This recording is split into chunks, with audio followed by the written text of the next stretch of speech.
on my face. Hey guys, this is Enrique with DogWorx. I just picked up Abbey. Picked up Abbey. Abbey is a nice looking little pup, but we're going through some aggression struggles. Now, during the pickup, I actually got nipped pretty good here in the arm. So it's obvious the dog is gonna be a little bit more difficult to handle. When it comes to dogs like this, I have a very specific setup as to how to get started while keeping myself safe. Now, in the description, I say don't try this at home. This is just to show you kind of like a little insight as to what I do on a daily basis with really aggressive dogs and how they're being handled. This is not for you to try at home. This is for you to kind of see. If you're struggling with a dog that looks like Abbey, then you need to call me or somebody that knows how to deal with aggressive dogs. Don't do it by yourself. Otherwise, you're gonna end up with lots of little, I call them canine tooth tattoos. You know, these tattoos are cool. So let's see how well she reacts. Anytime I walk up close up to her, go and zoom in.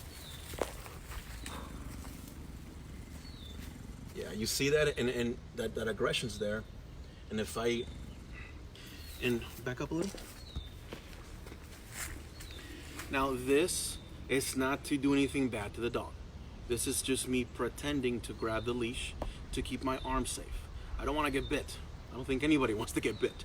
So, but this is just to gauge the reaction the dog is going to do if I were to grab that leash.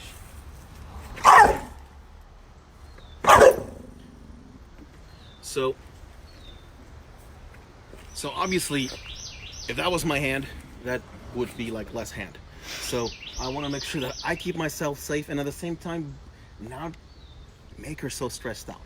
I know she's stressed out. I know she's like just overreacting, but we need to help her through that. At the same time, I want to keep myself, in one little piece. So for that, it's going to be a little more challenging. So come on in, let's zoom in. What I normally do is I use this types of gloves. You have to get closer because then they can't hear us. Now this are live trap. So these are the gloves that animal control, like the wild animal handlers use when they're dealing with like rabid animals, squirrels, and other little critters. Raccoons especially, for sure. And the cool thing about this is that it has a really nice padding, but also it has padding here, so the fingers are no longer missing. But it still gives me the chance to, use all my fingers properly. Not gonna lie to you, I've got him, you can see I got him bitten on this one a couple times before. You still feel it. It hurts a lot, but it's not going to tear away my skin or it's not gonna create any permanent damage, and which is what we're looking for here. This is just a safety factor. Okay.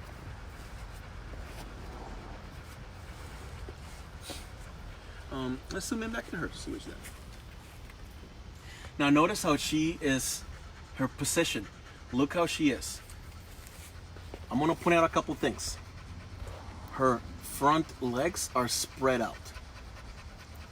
That means that a dog is in a position ready to lunge. If you notice a dog right before they lunge at something, they're in that position. So the dog is already on the attack, attack ready. Number two, what is in between her legs, I guess is lack of better words to say it. The leash. She's guarding the leash. So she's a resource guarding the leash. She doesn't want me to grab onto the leash because that's hers. I know. And notice the dog was not aggressive until I stood up. And look, now, and the closer I get, the worse it gets. If I were to reach for here, see, I can't even get close to it. So, and if I back out, look at her behavior. I'm gonna back out more. I'm actually gonna go out of sight and look at, I want to show her that behavior there. It's not as intense. Notice that? So the dog is not afraid. The dog is just guarding that leash. And that's one of the main problems the dogs has coming here with us. It's called resource guarding. Basically, it's mine kind of ordeal. A lot of people think when the dog is guarding the owner guarding the house, and they're just being protective. They're doing their job. I would have to say it's different. They're being possessive as in it's mine kind of attitude, as opposed to, hey, I need to defend this. Those are two different mindsets. And one mindset is what a police dog is being trained to do. The other one is just here, where the dog can't even be taken outside because it's gonna end up biting everybody near in sight because they're close to mom and dad. So the secret here, guys, is just taking our time. I have nothing left to do today other than me hanging out with Abby and work this out together. I don't rush the process.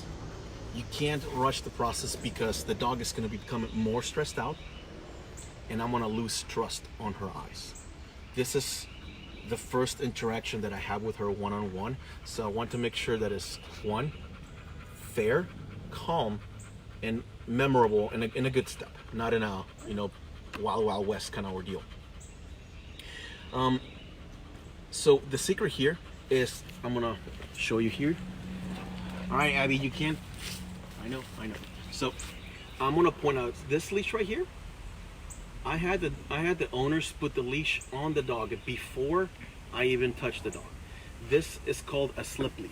And the way a slip lead works is super easy. Let me see if I can get one right here real quick.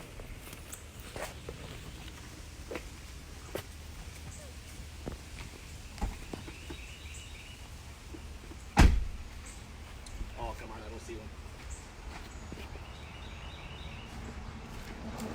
Front passenger seat. Front passenger seat? Okay. Chill out, Abby.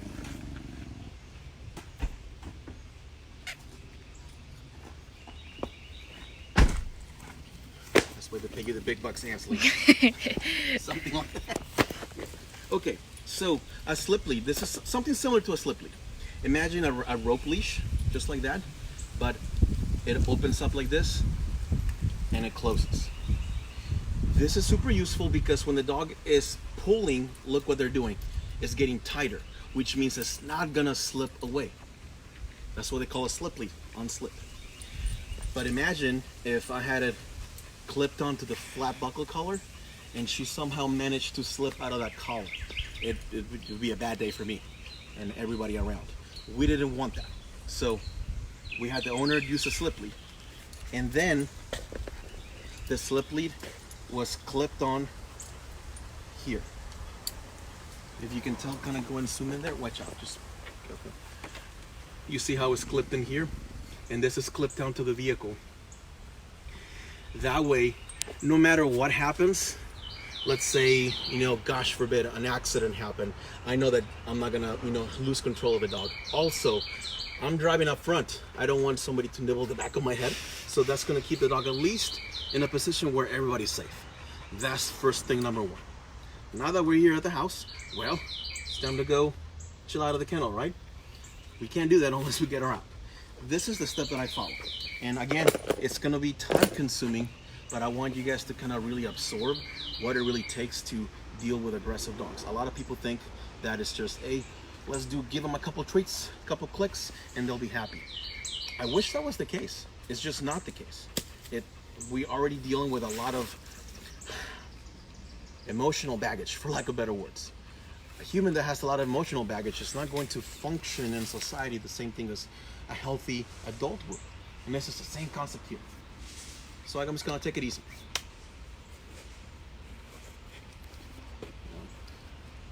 Are there any people asking questions? Rachel said that dog is so calm. That dog is so calm? Yeah. Okay, we'll see how calm the dog is in a second. Who else? Any other questions? The dog is stationary. I think that's a really good analogy. The dog is stationary, which means the dog is, again, guarding that. That's another cue that you can tell whether it's aggression or resource guarding. This is definitely a case of resource guarding. If the dog was aggressive, the moment we would have pulled out the door, it would have been, game on for all of us. That's not happening. So that's where you can kind of tell, okay, dog is not aggressive, is this problem instead? So we can focus on that problem.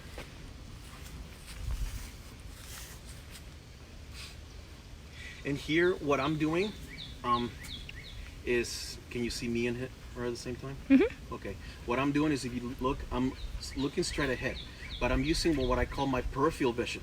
Basically, I can still see me wiggling my hand here, but I'm not really looking at it. The dog thinks that I'm staring here, but really, I'm looking at Abbey right now, all the time, and I'm looking at all the situations here. Now notice the demeanor when I'm looking away. I'm looking here. Immediate change. That's what I want to avoid. I want to make her dog a little more comfortable. And looking here, it's going to be the way to go. But the moment I turn, yeah, she doesn't like that. So, another little cue there. Don't look at a dog straight in the eye when you're handling an aggressive dog. The trick of it here is that you got to use your peripheral vision to still keep yourself safe and know what's going on. So now what I'm going to do is I'm just going to sit here. And I'm just gonna still looking forward, but I'm still kind of looking every so often at her demeanor to see how she behaves. And Dio asked, "What are the gloves you're wearing?" The gloves here. Tomahawk Live Trap. They're on Amazon, super cheap. Amazon. I can give you the link if you like, or you can just Google it up. Again, like I said earlier in the video, they're not like puncture proof. You're still gonna feel it like a lot. But it's not going to tear away the skin. It's not going to create any permanent damage. It's just going to keep you safe and make sure the dog doesn't get hurt either. So that's what we're looking for.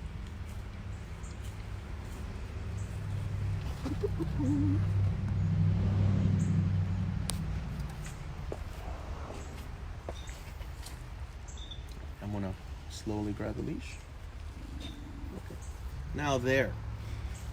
Notice what I'm going to do is the moment the dog growls, I'm going to stop. But I'm not going to back my hand away. The reason for that is because if the dog learns, oh, every time I do the little growly thingy, he leaves me alone. I'm basically conditioning him to become more aggressive towards me. I don't want to do that. So, okay, I haven't moved my hand. She's still mean mugging me, but not as bad as it used to be 2 seconds ago. So now again, using my peripheral vision, I'm just going to move my arm a little more.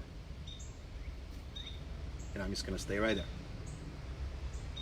Notice, I'm keeping my hand here in this position because if she bites or she lunges at me, what she's going to get is the arm with the glove. And it's going to grab right here where it's more padded. It's not going to get in my face or anything. So, nothing's going to happen. So subconsciously, I can feel more confident that I don't need to run away. Right? She calmed down a little more. I'm just gonna move my fingers a little more and just wait.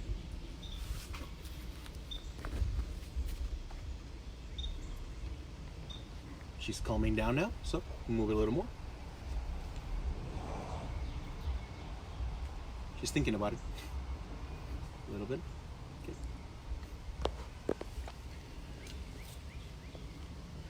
Also notice throughout this whole interaction, I'm going to be moving very slow and smooth, but I'm also not going to be speaking anything to her.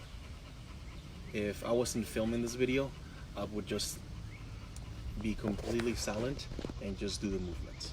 The less you speak, the less you inject your own emotions into the situation, which means the less stressed out the dog is going to be.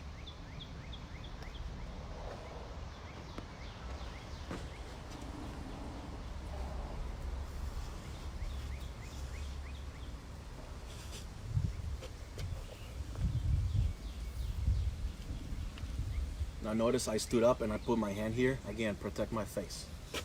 So.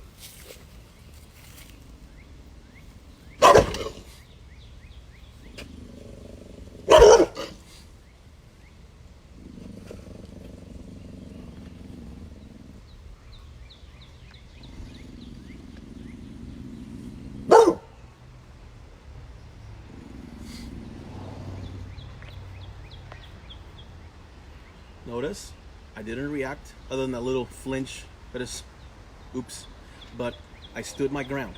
I didn't move. I didn't say anything. I didn't even look at the dog. After a couple growls, after a couple little puffy chests, dog calmed down. Lauren asked, shouldn't there be praise when the growling stops? Yes and no. Yes, when the dog understands what to do instead. But right now, what we're teaching him is like, oh, great, you stopped beating me up. Thank you so much. That's not the right timing for it. It will happen later on. But right now, the dog only knows one thing: attack. If we praise him for not attacking, we're basically not really teaching him that the best option is to do something else instead, which is sit, give us a shake apart, something more positive. We're trying to replace a bad behavior with a good one. Eliminating the bad behavior is only gonna leave a vacuum, which means that Abby is gonna be free to insert another of her many bad behaviors instead. We don't want that. We want to eliminate that bad behavior, replace it with a good one, and make sure it never shows up again. Any other questions? Not questions. Oh, go ahead, say what. All right, so let's see here. We're trying to go through the questions or the comments here. Lise Lenny said, "My man." Thank you. I'm not sure what she was pertaining to, but Rachel said, "Isn't that showing the dog to that?" But Stephanie replied, "He's stopping the pressure of moving forward, but not removing the pressure, which is what would be rewarding to the growl." Very much so, indeed. And then she also said, "Keep your hand there. She's going to learn you'll move. When she lunges, let her bite the sleeve." That movement right there, that was an automatic reaction. I mean, at the end of the day, I'm a human too. I'm pretty good about keeping my hand there. That time it just slipped. And then Maria said, "What is the doggo's name?" And her name is Abbey. Her name is Abbey.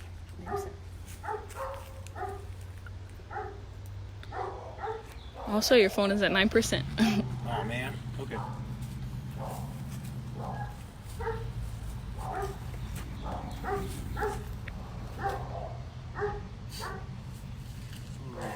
I'm gonna use this now, and I'm gonna use it to move the leash only, okay? Again, I'm not gonna try to attack the dog or anything. This is not used to even touch the dog. It's just for the leash. The reason I wanna do that is because I wanna move the leash so I can grab it eventually. Right now, it's too close to her paw. So I just wanna make sure I have the advantage on that.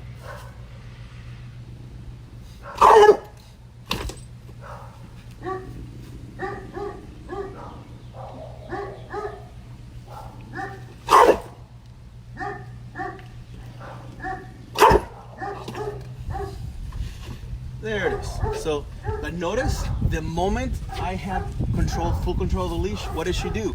She backed off. That's not aggression. That's resource guarding. It's like, oh, you got my leash. Crap. I'll better try next time. So that's another signature there that I want you to see. And then Stephanie said, "I assume this dog has bitten on humans." Yeah, she bit me this morning when I picked her up. And Rachel said she seems a fear biter. That is true. That is true. I'm gonna give her a second. Actually, that's a very good point. Most dogs that I work with bite out of fear. Dogs are animals at the end of the day. They're gonna go through what's instinct, what's genetics. And what is genetics? Defend themselves. That's what it is. So, and this is one other reason why I'm always taking my time with dogs that seem aggressive, because 99% of the time they're not. They're just terrified out of their minds and they don't know anything else but to bite. So I can't really be upset at that for that, because if that's all you know, how can I expect you to behave differently? Now, after training, if they behave differently, well then yes, that will be a different thing. But today, not so much.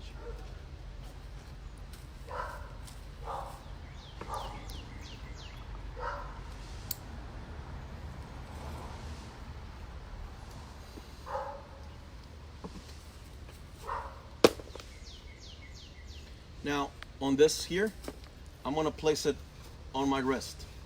The reason for that, oh, good job, Bubba, come on. There you go, girl.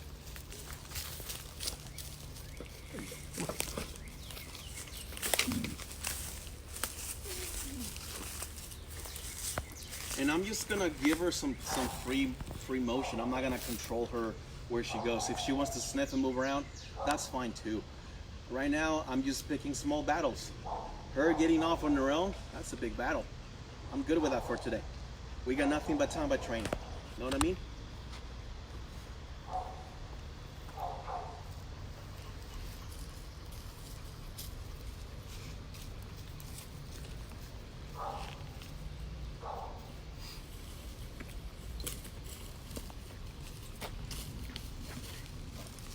I'm gonna walk that way. Come on, buddy.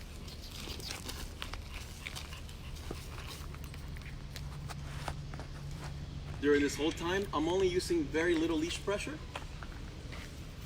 but I'm just gonna help her understand what I want her to do.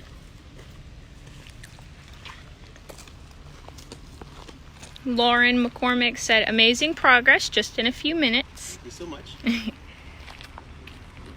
And then Laura Keena Wild said, hi guys, love to see the process. But yes, it's a really good point. And notice that all I did was just took my time. I know the dog's not aggressive, so there's no reason for me to be aggressive. Oh, and then Stephanie wants to know why you slipped it over your wrist, the leash. Yes, sorry about that. So I slip it over my wrist whenever I'm dealing with a dog in the vehicle as I'm trying to bring him in. Because let's say worst case scenario, the dog comes at my face. What is our immediate, come closer because they probably can't hear us.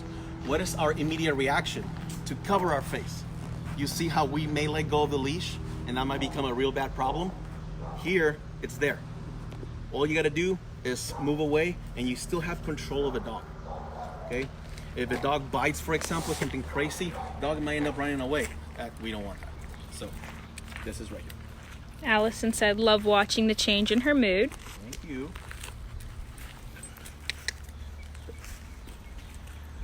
We're still not best friends, but It's a lot better than we started with. At least we're talking. Cool. Well, I think it's pretty, yeah, like you said, I think this is exactly how we do dogs that are really, really nasty and crazy. You can stay still. All right, Abby, come here. Nope. Nope.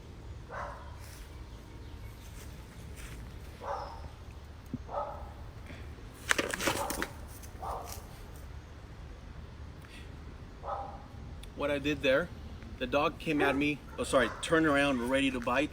All I did was raise the leash a little bit and stay still. Again, not gonna back off, but I'm gonna definitely let her know, like, hey, this is not acceptable. And notice, I let go of the pressure the moment she calmed down. This is another reason why I do this also. I have one hand here. If you notice the little technique I have here, the leash between the thumb and the first finger. And the reason for that is because I can lift it up. Again, we're not helicoptering the dog. Notice what I did back then. All I did was just this. Keep my distance. That's really all I want. We're not gonna lift the dog up. We're not gonna do anything crazy. We're just using kind of like a fulcrum point to keep our distance. That's it. Other questions? Anything like that? Rachel said she thinks she wasn't socialized. And she doesn't think the aggression was her demeanor. She was a rescue. Yes, she was a rescue indeed.